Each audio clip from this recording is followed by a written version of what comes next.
So mahigit 2 years, pakyawan kayo dun sa kumpanya, bayad-bayad lang, wala man lang 13th month pay, wala man lang kahit ano? Ayun po, wala po sir.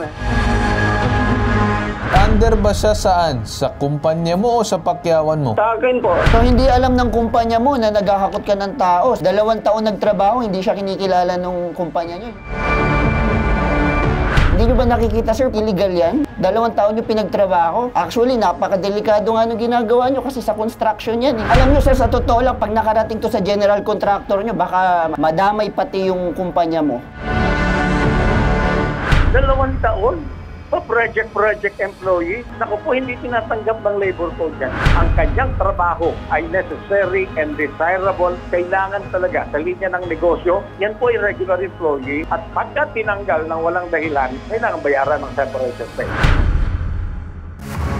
Lumapit pa ako sa bitag dahil nireklamo ko po yung magdadalawang taon na po ako sa kumpanya bilang isang welder. Tinanggal po nila ako sa aking trabaho dahil sa katanungan ko po tungkol sa 13-month pay. Ang hinanakit ko naman po doon, tinanggal nila ako na walang pasabi. Napaka-importante sa akin yung trabaho ko dahil diyan ko po binubuhay ang aking pamilya. Sa pagtustos ng pag-aaral ng anak ko, diyan ko rin kinukuha. Ang hirap mag-apply ng trabaho at maghanap ng trabaho bago ka matanggap sa trabaho. Marehas kayo sa mga empleyado nyo dahil parehas tayo naghahanap buhay para sa pamilya. Sir Carl, sana matulungan nyo po ako sa problema kong ito at maraming salamat po. Sir, totoo po ba, tinanggal po kayo dahil lang nag-follow up kayo ng 13-month pay sa kumpanya? Opo, sir. Kayo po ba irregular or Hindi po. ano pong tawag sa inyo? Worker lang din po. Parang project-based lang kayo. Sa 2 taon nagtrabaho ka dun sa kumpanya, anong setup mo doon? So welder ka. So, tuwing kailan itong pagsahod mo? Kapag may trabaho ba, doon ka lang bibigyan ng sinasabing trabaho kapag may project? Or kapag walang project, walang trabaho? Parang ganun, sir. Kasi yung project na yan, sir, dyan ako tumagal. Okay. So, sa 2 taon ba, ni-stop ka ba ni isang beses? Or dire-diretso ka tuloy-tuloy? Parang regular ka na trabahador din. Monday to Friday, tapos maghapon din yung trabaho. Kasi kung hindi ako nagkakamali, meron din tayong nahawakan na similar na issue din tungkol dito. And kung saan, naging statement ng DOLE na pwede siya makategorize as regular employee dahil for 2 years, dire-diretso ang kanyang employment sa kanyang kumpanya at paulit-ulit siyang bumabalik. So doon sa sinasabi ni Sir na paghabol doon sa 13th month pay, then I think it should be given. Well, dahil siya ay pwedeng kilalanin bilang isang regular na employee dahil may 2 years. Hindi din maganda kapag 2 years ka na doon sa kumpanya at hanggang ngayon, contractual ko pa rin or what. That's not what our labor code says. So go ahead din. Pero alam mo, sir, ha, base sa aming kaalaman, kahit project-based employee ka, dapat may matatanggap kang 13th month pay kasi nga dahil project-based kayo. But anyway kasi, yung 13th month pay na yan, dapat maibigay yan. Kung ibibigay, actually parang makakausap natin yung foreman na nirereklamo mo sa amin. Mamaya maririnig natin yung panig niya. Ang gusto ko lang malaman dito, totoo ba na tinanggal ka sa trabaho? Or anong nangyari? Totoo yun, sir. Tinanggal dahil lang nag-follow up ka? Nag-follow up lang ako sa ano. Okay, so nagalit mismo. Sinong nagalit? Yung HR or yung foreman? Kumbaga yung HR, sinumbong niya doon sa office. Tapos yung parang assistant manager, pinakuha kagad yung pangalan ko. Tapos yun, okay, mga ilang araw, tinanggal kagad. so parang nakikita ko dito, parang immediate termination to, walang naging basehan. But aalamin natin kung totoo bang tinanggal ka sa trabaho kasi yan yung sinasabi mo. Actually, Sir Carl, kanina pa nakikinig dito sa kabilang linya yung nirereklamo niyang foreman para malaman natin kung ano ba talaga yung nangyari dito kay Sir Ryan. Okay, sige. Makakausap natin ngayon sa kabilang linya itong alias Ryan. Okay, Sir, ano po ang panig ninyo dito tungkol po sa isang welder ninyo na lumapit po sa amin dahil tinanggal daw siya dahil daw sa umano paghihingi ng kanyang 13th month pay? Yung sa pagtanggal naman po, sir, hindi yung dahilan yung 13 month pay po. Pero wala na po kasing ginagawa sa site, tapos na po. Okay, so tapos na ba? Na-inform ba na maayos ang inyong mga tao na hanggang ganitong araw na lang ang inyong mga trabaho dahil dito sa umano patapos na yung project, mag-waiting muna kayo kung may ibibigay pa akong susunod na project sa inyo? Meron bang ganung klaseng pag-uusap? Ang nabanggit ko lang po sa kanya, sir, yung sa arawan po namin, wala na po kaming pasok doon. Pero may ipapaano po sa amin na pakyawan po na pintura. Kaya doon ko po sila dinipat. Pero sa arawan po, natapos na po.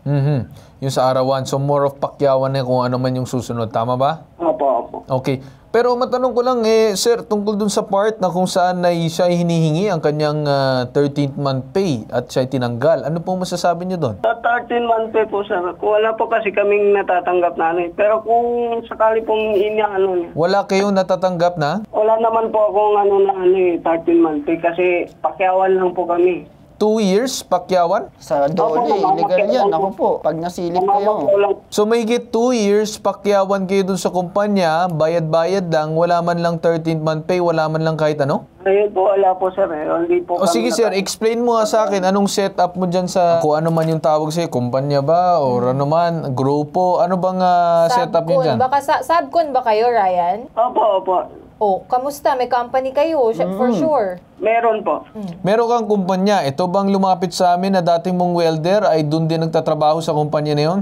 Under po siya sa akin po, sir, sa pakyawan po. Under ba siya saan? Sa kumpanya mo o sa pakyawan mo? Sa akin po. Sa pakyawan po yun sa akin, sir. So hindi alam ng kumpanya mo na naghahakot ka ng tao. 2 taon nagtrabaho, hindi siya kinikilala ng kumpanya nyo. Yung ba yung ibig mong sabihin? Napaka-unfair naman sa manggagawang ito kung sasabihin yung pakyawan, Monday to Friday.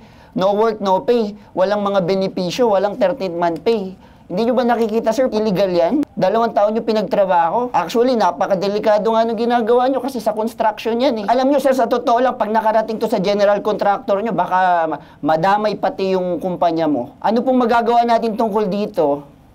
Kung ano po, sir, kung kailangan po ibigay ko yung yung hinihingi niya. Wala naman po problema. Dapat lang po kasi nararapat po para sa kanya yun. Wag po nating walang bahala po yung kapakanan ng mga manggagawa. Pero siguro, no, bago mo ibigay yung karapat-dapat na matanggap na itong lumapit sa amin, siguro bigyan ka ng isang lecture tungkol dito sa ating labor code, which is makausap natin sa kabilang linya, itong si Attorney Badas Mauricio. Makinig ka lang muna, Ryan, tungkol sa sasabihin itong si Attorney Badas.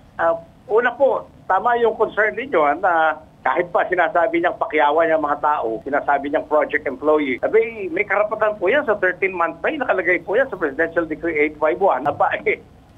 Paglabag po sa labor code sa kasalukuyang kapanahunan yan, pag hindi binibigay yan, dahil yan ay ituturing na pang-uumit, kasong kriminal, non-payment of wages and benefits na po pwedeng magbigay ng pagkakakulong dito kay Ryan ng 3 taon. Bawat taon na hindi siya nagbigay ng 13-month pay. So kailangan ibigay po niya yan kahit na hindi siya nakakatanggap ng 13-month pay mula sa kanyang general contractor o mula sa kumpanya kung saan niya dinadala ang mga tao. Pangalawa, tama po yung punto ninyo, Ginoong Carl Tulfo, 2 taon project employee, naku po, hindi tinatanggap ng labor code yan. Ginoong Carl Tulfo, mga kababayan. Hindi rin tinatanggap ng Korte Suprema. Sabi po ng Korte Suprema, pagka po ang isang manggagawa, kahit ano ang tawag sa kanya, ang kanyang trabaho ay necessary and desirable sa linya ng negosyo. Ibig sabihin, yan po ay regular employee at pagka tinanggal ng walang dahilan, kailangan bayaran ng separation pay. Ginoong Carl Tulfo. Okay. So, attorney, for that aspect, no, may nakikita ba kayo na pwede siya makakuha ng separation pay at saka 13-month? Opo, nakikita ko po yan. Separation pay at 13-month pay. At kung narito na rin lamang po tayo, humihingi ng tulong sa ipabitag mong tao, pati na po yung mga mandatory benefits, kinakaltasan bayan, SSS, withholding tax, PhilHealth, pag-ibig, at kung ano-ano pa. At maipasagot po sa kumpanya o di kaya dito kay alias Brian. Okay. Okay, very much clear, no, Attorney Badas, on that end. So, maraming salamat po sa inyo. Maraming salamat po. Ganito, si Ryan, nandiyan po ba sa kabilang linya? Yes po.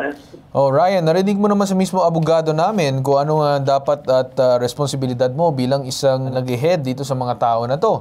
So, sir, ano magagawa mo para dito sa lumapit sa amin? Ano ko na lang po, sir, kung ibibigay ko po yung hinihingi niya.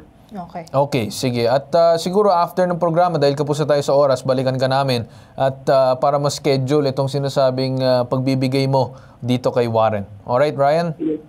Yes po, yes. Alright, maraming salamat sa iyo. Okay, Sir Warren, no, dahil kapos na din tayo sa oras at isa tapos na din natin pakikipag-usap dun sa dating boss mo at dun sa paghingi ng abiso dun sa abogado kung anong gagawin. So, kami nagpapasalamat sa iyo. Alright? Ako po, nagpapasalamat din po ako, sir. Alright. Asahan namin yung maging agaran aksyon itong kabilang panig at makikibalita kami. Okay? Diyan po tayo nagtatapos sa ating programa ngayong araw hinggit sa sumbungan, investigahan, ano man reklamo na bibigyan ng solusyon at aksyonan. Ito ang nag-iisang pambansang sumbungan, tulong at serbisyong may tatak, bitag, ilalaban kadigiwan. Ito ang hashtag, ibawitag mo.